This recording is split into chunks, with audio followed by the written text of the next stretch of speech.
जय हिंद साथियों, स्वागत है आपका self study classes with Sumit Jain YouTube channel में। दोस्तों आज का वीडियो स्टार्ट हो चुका है, तो सभी लोग लाइव आ जाएं और जिन भी साथियों ने अभी तक चैनल को सब्सक्राइब नहीं किया है वो चैनल को सब्सक्राइब कर लेंगे। और जो साथी अभी तक दोस्तों मॉडल पेपर नहीं लगा पाए हैं, मॉडल पेपर जरूर लगाएँ जो कि परीक्षा जो है ऐप पर उपलब्ध हैं। आप परीक्षा ऐप को डाउनलोड करें दोस्तों और मॉडल पेपर आपको ज़रूर लगाना है। ठीक है, स्टार्ट करेंगे दोस्तों आज का ये वीडियो। सभी लोग मॉडल पेपर लगाने के लिए दोस्तों परीक्षा ऐप डाउनलोड करेंगे और परीक्षा ऐप पर आपको कूपन कोड यूज करना है सेल्फ SC40। ठीक है, जिससे आपको 40% क्या मिल जाएगा, लेस मिल जाएगा, ऑफ मिलेगा। ठीक है, तो सभी लोग अभी परीक्षा ऐप डाउनलोड करें। और यहाँ पर दोस्तों एक डेमो टेस्ट भी है, उस डेमो टेस्ट को लगाएं। उसके बाद आपको पता चल जाएगा कि आपको परीक्षा ऐप के और भी मॉडल पेपर लगाना चाहिए या नहीं लगाना चाहिए। तो ठीक है, परीक्षा ऐप अभी डाउनलोड करना है और वीडियो को लाइक और शेयर करना है। स्टार्ट करेंगे दोस्तों आज का ए फैक्ट। कुछ हमारे दोस्तों मित्र मतलब बहुत सारे लोग थे जिन्होंने पर्यावरण एवं पारिस्थितिकी तंत्र के बारे में नहीं पढ़ा था, तो आज हम पर्यावरण और पारिस्थितिकी की तंत्र के बारे में फिर से आपको पढ़ाएंगे। ठीक है, फिर से हम इस टॉपिक को समझेंगे क्योंकि ये जो टॉपिक था दोस्तों उस वक्त नेटवर्क अपना काम नहीं कर रहा था। आज फिर से हम इसको पढ़ने वाले हैं। ठीक है, तो चलिए स्टार्ट करते हैं। सभी लोग जिन्होंने पढ़ लिया था उनका रिवीजन हो जाएगा और जिन्होंने नहीं पढ़ा था वो पढ़ लेंगे। ठीक है, तो सबसे पहली बात आती है दोस्तों पारिस्थितिक तंत्र की, कि पारिस्थितिक तंत्र के जनक कौन माने जाते हैं। तो पारिस्थितिक तंत्र के जनक कई बार मैंने आपको बताया है, पारिस्थितिक तंत्र के माने जाते हैं A.G. टांसले साहब। 1935 में इन्होंने पारिस्थितिक तंत्र का शब्द का प्रयोग किया था। ठीक है, फिर दोस्तों पारिस्थितिकी की बात आती है कि पारिस्थितिकी शब्द का सर्वप्रथम प्रयोग किसने किया, तो अर्नेस्ट हैकेल साहब ने 1869 में किया। अब यहां से दो क्वेश्चन आपके बनते हैं। सबसे पहले तो पारिस्थितिकी और इसमें तंत्र और जोड़ दिया दोस्तों, पारिस्थितिक तंत्र। तो ये तंत्र जोड़ दिया किसने, टांसले साहब ने, और पारिस्थितिकी 1869 में ये अर्नेस्ट हैकेल साहब ने। ठीक है, तो इन दोनों में से आप कंफ्यूज नहीं होना, इनको रट लेना। दोस्तों दूसरा क्वेश्चन आपसे पूछा जाता है गहन पारिस्थितिकी के जनक कौन माने जाते हैं, तो आपको उत्तर बताना अर्नीस नीस जो हैं ये गहन पारिस्थितिकी के जनक माने जाते हैं। ये चीज आपको याद कर लेनी है। फिर चौथा क्वेश्चन आपसे पूछा जाता है कि भारतीय पारिस्थितिकी के जनक कौन माने जाते हैं, तो भारतीय पारिस्थितिकी के जो जनक माने जाते हैं वो माने जाते हैं प्रोफेसर रामदेव मिश्रा। ठीक है, प्रोफेसर रामदेव मिश्रा जी माने जाते हैं, है ना। फिर दोस्तों आता है पर्यावरण के बारे में कि पर्यावरण क्या है। तो सबसे पहले तो हम पर्यावरण के बारे में जानें कि पर्यावरण के अंदर जलमंडल, वायुमंडल, जीवमंडल, स्थलमंडल, ये सभी मंडल काय में समाहित हैं पर्यावरण में। ठीक है, यहाँ पर स्थल मंडल हो गया, ये आपका जलमंडल, ये जीवमंडल, ठीक है, और ये वायुमंडल, है ना। अब दोस्तों स्थल मंडल की बात करें तो पर्वत, मरुस्थल, मैदान, ये सभी काय के अंतर्गत आते हैं, स्थल मंडल के अंतर्गत आते हैं। ठीक है, दूसरी बात कर लेते हैं जलमंडल की, तो नदी, तालाब, झील, हिमनद और सागर ये आपके जलमंडल के अंतर्गत आते हैं।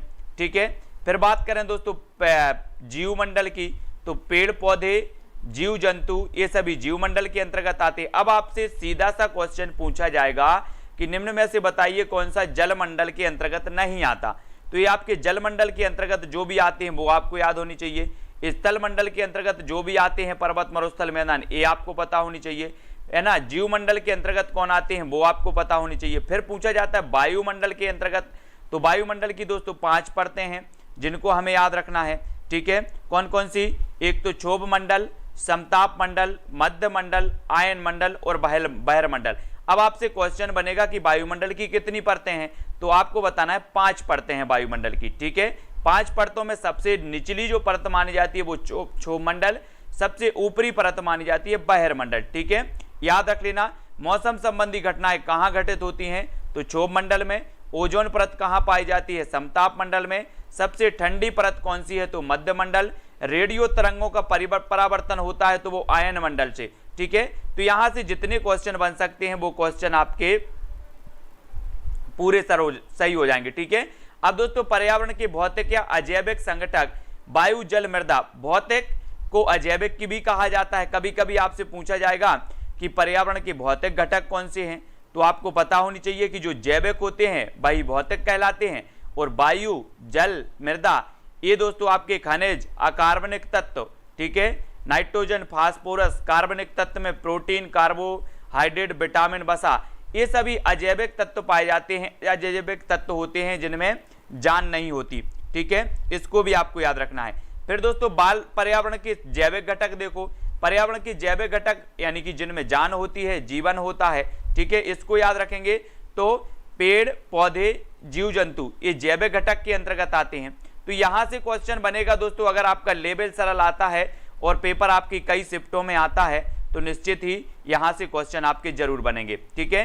फिर बात करते हैं दोस्तों पारिस्थितिक तंत्र के घटक की, तो हमने पढ़ लिया कि जैविक घटक और अजैविक घटक, ठीक है। अब दोस्तों यहां पर देखें कि जैविक घटक के कितने उपघटक होते हैं, जैविक घटक के अंतर्गत कौन कौन आता है, तो उत्पादक आते हैं, उपभोक्ता आते हैं, अपघटक आते हैं। अब यहां से क्वेश्चन आपका बनेगा कि निम्न में से बताइए कौन सा जैविक घटक के अंतर्गत नहीं आता, तो उत्पादक भी जैविक घटक के अंतर्गत आते हैं, उपभोक्ता भी आते हैं, अपघटक भी आते हैं, ठीक है। अब उत्पादक कौन होते हैं, तो शैवाल और पेड़ पौधे जो होते हैं वो उत्पादक कहलाते हैं, जीव जंतु जो दोस्तों उत्पादक पर निर्भर रहते हैं वो उपभोक्ता कहलाते हैं, और अपघटक कौन कहलाते हैं, तो कवक और जीवाणु कहलाते हैं। मुझे नहीं लगता कि यहां से आपका कोई प्रश्न गलत होगा, ठीक है। अब यहां पर बात करें अजैविक घटक की, तो अजैविक घटक को दोस्तों 3 भागों में बांटा गया, कैसे, कार्बनिक, अकार्बनिक, है ना, ये सभी हैं, तो इनको याद रखेंगे। कार्बनिक और अकार्बनिक ये अजैविक होते हैं, और अजैविक में जैसे बात करें और भौतिक, है ना, कार्बनिक होते हैं कौन कौन से, यहां से क्वेश्चन 100% बनेगा आपका दोस्तों, इसको रट लेना क्योंकि यहां से गलती बहुत सारे लोगों की होगी। कौन से कार्बनिक होते हैं और कौन से अकार्बनिक होते हैं, देखो ये प्रोटीन, वसा, कार्बोहाइड्रेट, ह्यूमस और यूरिया ये कार्बनिक पदार्थ होते हैं। अकार्बनिक पदार्थों के अंतर्गत जो आते हैं वो आते हैं मिट्टी, चट्टान, खनिज, ये अकार्बनिक होते हैं, ठीक है। भौतिक के अंतर्गत वायु, आर्द्रता, तापमान, प्रकाश, वायुमंडल, दाब, तो ये सभी आते हैं दोस्तों, ठीक है। तो यहां से क्वेश्चन आपका बनेगा, इसको आपको याद रखना है। फिर बात करें दोस्तों उत्पादक की, तो उत्पादक कौन होते हैं, हरे पौधे और शैवाल उत्पादक होते हैं, ठीक है। उपभोक्ता कौन होते हैं, तो जीव जंतु, मनुष्य होता है, उपभोक्ता होते हैं। अपघटक या अपमार्जक कौन होते हैं, तो जीवाणु और कवक होते हैं, ठीक है। तो यहां से आपके क्वेश्चन बनेंगे, शुरुआत है ना, और छोटे छोटे प्रश्नों से हम आगे बढ़ रहे हैं। प्रकृति का मेहतर या फिर सफाई कर्मी किसे कहा जाता है, आपसे क्वेश्चन पूछा जाएगा, तो उत्तर होगा आपका जीवाणु या कवक को पृथ्वी का मेहतर या फिर सफाई कर्मी कहा जाता है, ठीक है। पारिस्थितिक तंत्र में ऊर्जा का सर्वोत्तम स्रोत क्या है, तो सौर ऊर्जा ये ऊर्जा का सर्वोत्तम स्रोत माना जाता है। यूपी टेट में पूछा गया, एच टेट में पूछा गया, बी टेट में पूछा गया, लाइन लगी है दोस्तों यहां पर एग्जाम में पूछे जाने की। तो पारिस्थितिक तंत्र में ऊर्जा का सर्वोत्तम स्रोत है तो वो कौन सा है, सौर ऊर्जा। प्रकृति द्वारा निर्मित पारिस्थितिक तंत्र है तो कौन सा है, नदी, तालाब, झील, घास का मैदान, वन, तालाब छोड़ दो, है ना, यहां पर नदी, झील, घास का मैदान, वन आदि ये प्रकृति द्वारा निर्मित पारिस्थितिक तंत्र कहलाते हैं, ठीक है। कृत्रिम के अंतर्गत देखो तो धान का खेत है, पार्क है, बगीचा है, एक्वेरियम आदि ये कृत्रिम पारिस्थितिक तंत्र के अंतर्गत आते हैं, यानी कि मानव निर्मित पारिस्थितिक तंत्र, ठीक है। अब पारिस्थितिक तंत्र देखें दोस्तों, पारिस्थितिक तंत्र होता है 2 प्रकार का, कौन कौन सा होता है, एक तो होता है प्राकृतिक पारिस्थितिक तंत्र और एक होता है मानव निर्मित पारिस्थितिक तंत्र। प्राकृतिक पारिस्थितिक तंत्र में कौन कौन आते हैं, तो घास का मैदान आएगा आपका पारिस्थितिक तंत्र में, प्राकृतिक में, वन प्राकृतिक है तो प्राकृतिक आएंगे, नदियां भी आपकी प्राकृतिक हैं, झील भी प्राकृतिक है, और सागर यानी कि समुद्र ये आपके प्राकृतिक पारिस्थितिक तंत्र के अंतर्गत हो जाएंगे। नेक्स्ट है कृत्रिम या फिर मानव निर्मित पारितंत्र, तो पार्क जो होते हैं आपके, बगीचा जो होते हैं, धान का खेत है, ठीक है, कृत्रिम झील है, नहर, तालाब, डैम और एक्वेरियम ये दोस्तों आपके कृत्रिम पारिस्थितिक तंत्र के अंतर्गत आते हैं। अब ये जो एक्वेरियम है इसको समझना है, ये ऑप्शन में जरूर आता है एक्वेरियम। एक्वेरियम आपने देखा होगा दोस्तों, किसी आप बड़े शॉप में गए होंगे, मॉल में गए होंगे, वहां पर कांच के अंदर क्या होती हैं, कुछ रंग बिरंगी मछलियां बंद होती हैं, है ना, और वो दोस्तों चहलकदमी करती हैं उसके अंदर, वो कहलाता है एक्वेरियम। और ये एक्वेरियम जो होता है ये मानव निर्मित एक्वेरियम होता है, ये मानव निर्मित पारिस्थितिक तंत्र होता है, ठीक है। स्थलीय पारिस्थितिक तंत्र देखो और जलीय पारिस्थितिक तंत्र, ये प्राकृतिक पारिस्थितिक तंत्र के भी कौन कौन से हैं दोस्तों, 2 हैं, दो प्रकार हैं। एक तो स्थलीय पारिस्थितिक तंत्र, जैसे घास का मैदान, वन और जंगल, ये स्थलीय पारिस्थितिक तंत्र हो जाएगा। और जलीय पारिस्थितिक तंत्र के अंतर्गत नदियां, तालाब, झील, सागर, समुद्र। तो यहां से आपके इतने क्वेश्चन क्लियर हो जाएंगे, इसको आपको कभी नहीं भूलना, ठीक है। फिर दोस्तों आपसे क्वेश्चन पूछा जाता है कि सबसे स्थायी पारिस्थितिक तंत्र कौन सा है ना, और यूटेट में पूछा गया, यानी कि समुद्र, महासागर, ये सबसे स्थायी पारिस्थितिक तंत्र माना जाता है, ठीक है। फिर पूछा जाता है खाद्य श्रृंखला में ऊर्जा का प्रवाह कैसा होता है, यहां से क्वेश्चन आपके बनते हैं, इसको अच्छे से रट लेना है, ठीक है। खाद्य श्रृंखला में दोस्तों एक दिशीय होता है और खाद्य जाल में ऊर्जा का प्रवाह बहुदिशीय होता है। ये दो क्वेश्चन आपको कंफ्यूज होंगे, अगर गलत होगा तो आपका यहीं से होगा क्वेश्चन। कैसे? खाद्य श्रृंखला और खाद्य जाल को आपको समझना है, ठीक है। खाद्य श्रृंखला में ऊर्जा का प्रवाह एक दिशीय, खाद्य जाल में ऊर्जा का प्रवाह बहुदिशीय, ठीक है, इसको समझना है। फिर आप बात करते हैं खाद्य श्रृंखला। तो खाद्य श्रृंखला दोस्तों घास, स्थलीय पारिस्थितिक तंत्र और जलीय पारिस्थितिक तंत्र, इनमें देखते हैं। तो स्थलीय पारिस्थितिक तंत्र में सबसे पहले उत्पादक यानी कि पेड़ पौधे होते हैं। टिड्डा उत्पादक यानी कि जो पत्तियां होती हैं पेड़ पौधे की, जो उनको खाता है टिड्डा। टिड्डा को मेंढक खा लेता है, मेंढक को सांप और सांप को गिद्ध। ये आपका स्थलीय पारिस्थितिक तंत्र का एक उदाहरण होगा। फिर दूसरा है आपका जलीय पारिस्थितिक तंत्र का। तो शैवाल, शैवाल आपका क्या हो जाएगा यहाँ पर? उत्पादक, ठीक है। शैवाल, जलीय पिस्सू, जलीय पिस्सू को मछली, मछली को बड़ी मछली, और फिर दोस्तों बगुला, बतख, सारस, ये इनको खा जाते हैं। तो ये आपका जलीय पारिस्थितिक तंत्र हो जाएगा, ठीक है, इसको याद रखेंगे। फिर देखें ओरिजिन ऑफ स्पीसीज के लेखक कौन है, तो बहुत ही बढ़िया है पुस्तक, और ये है चार्ल्स डार्विन। चार्ल्स डार्विन है दोस्तों, एचटेट एग्जाम में पूछा गया, 2017 में यूपी टेट में भी पूछा गया। ओरिजिन ऑफ स्पीसीज पुस्तक के लेखक हैं चार्ल्स डार्विन साहब, ठीक है। फिर आपसे पूछा जाएगा फिलॉसफी जियोलॉजी के लेखक कौन है, तो वो है लेमार्क, इनको भी याद रखना है, फिलॉसफी जियोलॉजी, ठीक है। और अगला देख लेते हैं, आपसे पूछा जाएगा दोस्तों लेमार्कवाद के जो प्रवर्तक हैं वो कौन माने जाते हैं, तो लेमार्क माने जाते हैं। डार्विनवाद के कौन माने जाते हैं, चार्ल्स डार्विन माने जाते हैं। उत्परिवर्तनवाद के कौन माने जाते हैं, ह्यूगो डी ब्रीज, ये माने जाते हैं उत्परिवर्तनवाद के, ठीक है, तो इनको याद रखना है। फिर क्वेश्चन आएगा दोस्तों कि पारिस्थितिक तंत्र का आतंकवादी वृक्ष किसे कहा जाता है। ये क्वेश्चन कई एग्जामों में पूछा गया पर्यावरण के।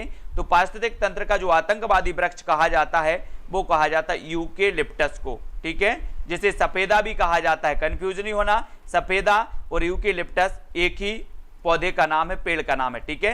किसानों का मित्र कहा जाता है तो केंचुआ और सांप को कहा जाता है, ठीक है। वैसे आप केंचुआ आपने पढ़ा होगा, तो केंचुआ एक किसानों का मित्र कहा जाता है, और किसानों का देश कहा जाता है तो फ्रांस को कहा जाता है, ठीक है, इसको याद रख लेना। और फ्रांस की पेरिस में यूनेस्को का मुख्यालय है, ठीक है। फिर है जलीय चक्र को नियंत्रित करते हैं एसजी, तो करते हैं वन, वन जो होते हैं वो जलीय चक्र को नियंत्रित करते हैं, ठीक है। खाद्य श्रृंखला का क्रम क्या है, तो उत्पादक, उपभोक्ता और अपघटक, ये आपका खाद्य श्रृंखला का क्रम होता है, ये भी आपको पता होनी चाहिए।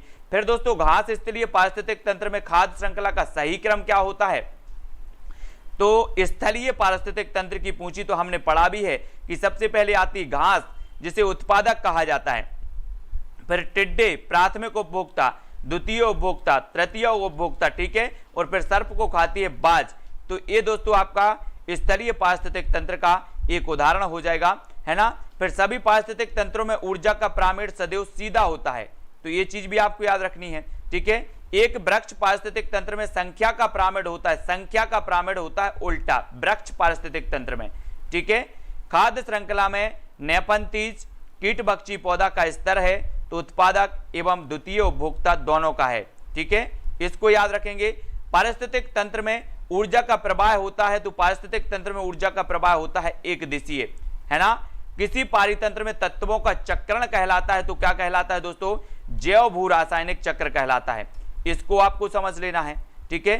खाद्य कड़ी के प्रत्येक स्तर पर उपभोक्ता संचित ऊर्जा का कितने प्रतिशत अपने शरीर भार में रूपांतरित करता है, तो वो करता है 10%, है ना। वो 10% ऊर्जा को जो नियम दिया है वो दिया है लिंडमन साहब ने, है ना। 10% का नियम देने वाले वैज्ञानिक कौन है, लिंडमन साहब, है ना। अब आपने पढ़ा होगा दोस्तों कि ऊर्जा का चक्रण होता है, बिल्कुल नहीं होता ऊर्जा का चक्रण, ऊर्जा का क्या नहीं होता, चक्रण नहीं होता। यहां से उत्पादक से चालू होता है प्रथम उपभोक्ता, द्वितीय उपभोक्ता, तृतीय उपभोक्ता, इस प्रकार से चलता है।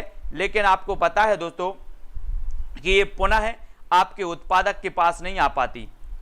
आती है क्या ये ऊर्जा? 10% आपको पता है कि सर ये आगे बढ़ रही है 10% ऊर्जा, लेकिन ये चक्रण नहीं कहलाएगा। चक्रण मतलब होता है कि एक चक्र चल रहा है, जहां से शुरू हो रही है वहां से आगे जाकर के फिर पुनः वहां पर वापस आ रही है, मतलब ये चक्र कहलाएगा। ठीक है, तो ये चीज भी आपको याद रखनी है।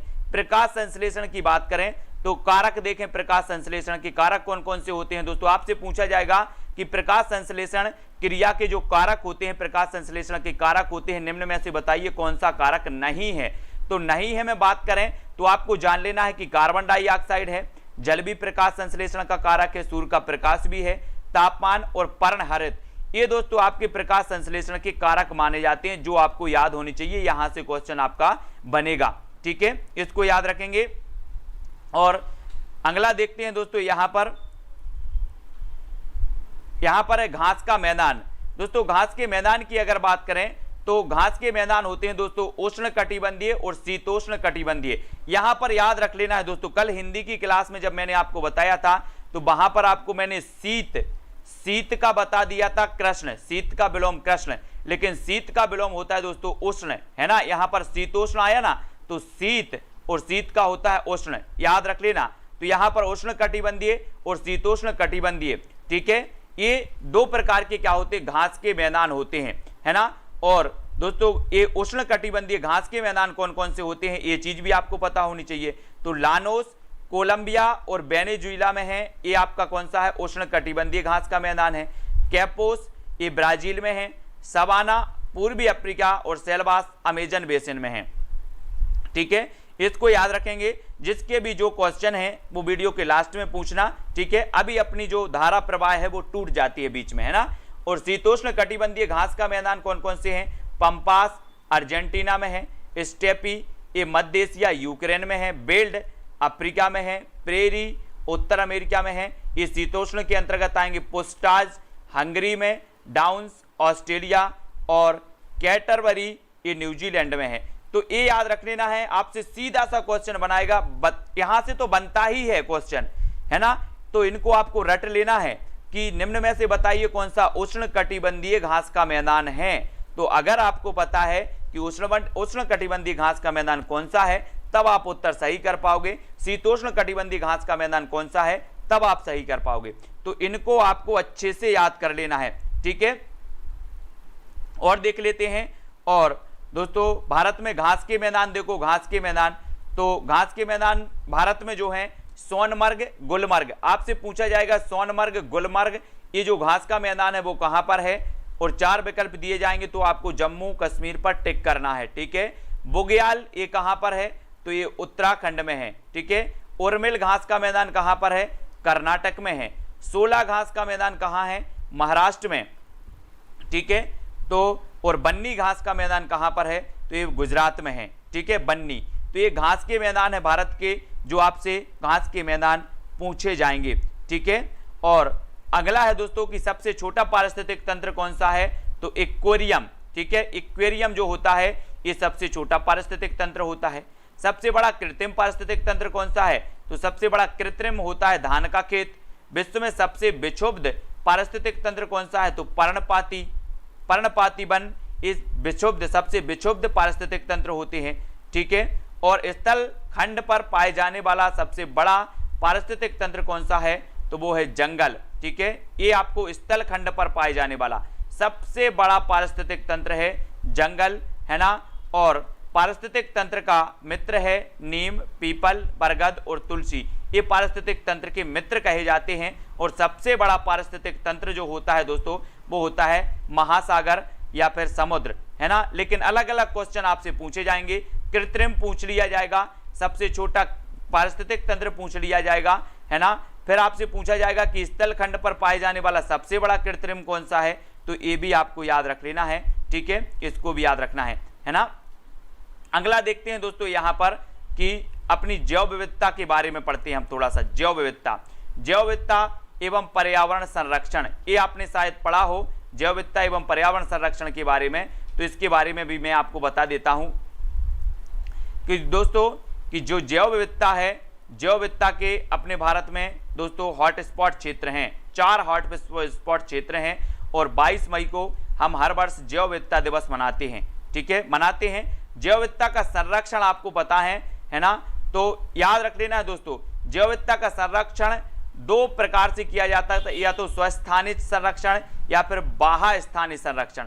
ठीक है, अब आपसे पूछा जाएगा निम्न में से बताइए कौन सा जैव विविधता का स्वस्थानिक संरक्षण का उदाहरण है।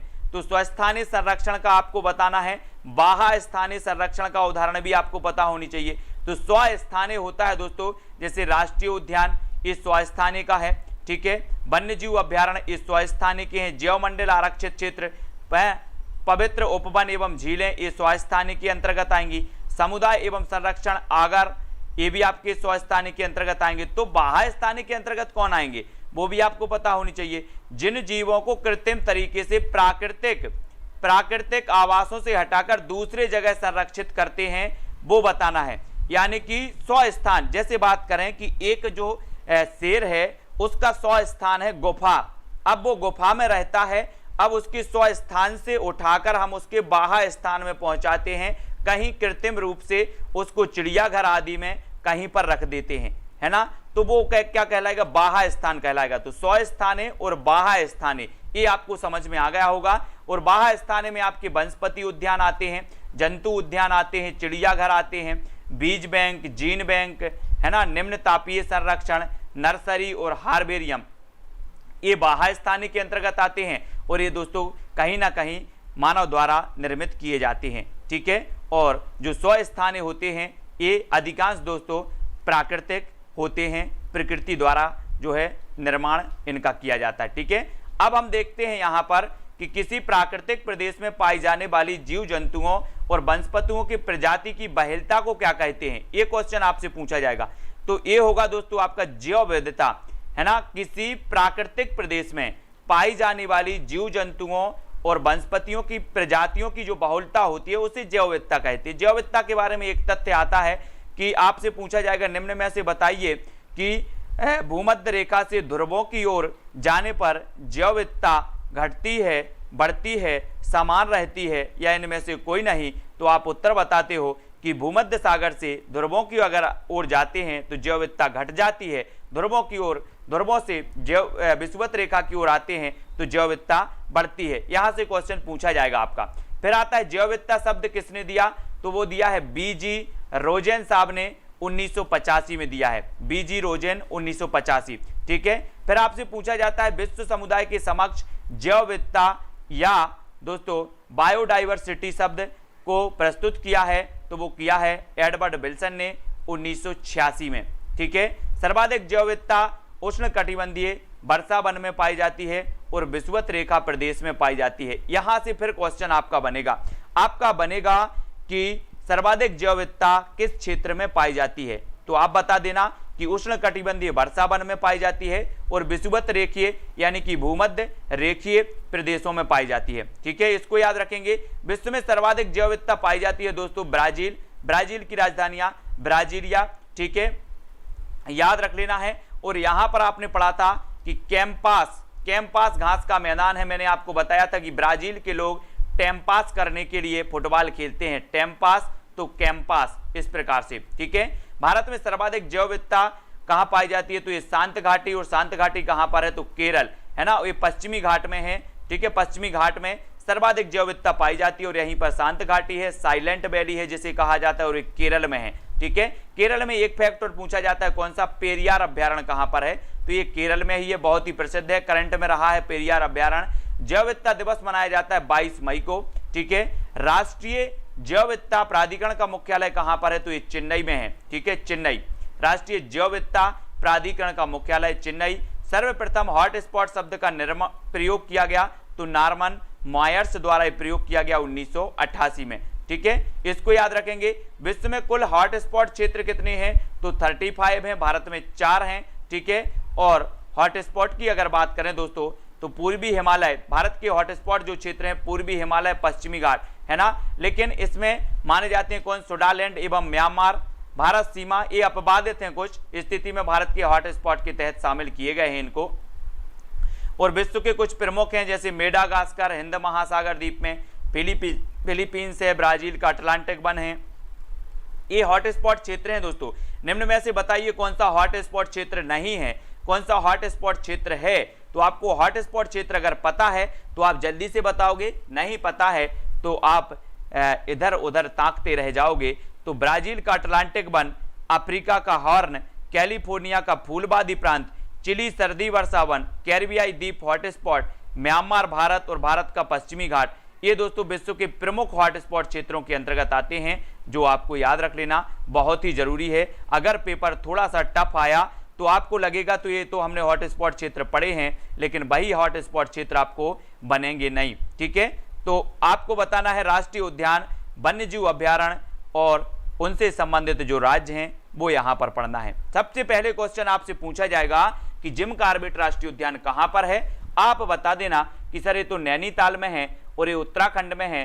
सबसे पहला जो भारत का राष्ट्रीय उद्यान था वो यही राष्ट्रीय उद्यान है, जिम कॉर्बेट राष्ट्रीय उद्यान। इसको पूर्व में किस नाम से जाना जाता था, हेली के नाम से जाना जाता था, और ये उत्तराखंड में है, इसको भी आपको याद रख लेना है। सबसे पहले टाइगर प्रोजेक्ट कहां से शुरू किया गया, तो वो जिम कॉर्बेट राष्ट्रीय उद्यान से शुरू किया गया। और उत्तराखंड में दो तथ्य और आपको याद रख लेना है, वन अनुसंधान संस्थान भी है, वन्य प्राणी अनुसंधान संस्थान भी यहीं पर है, ठीक है, देहरादून में।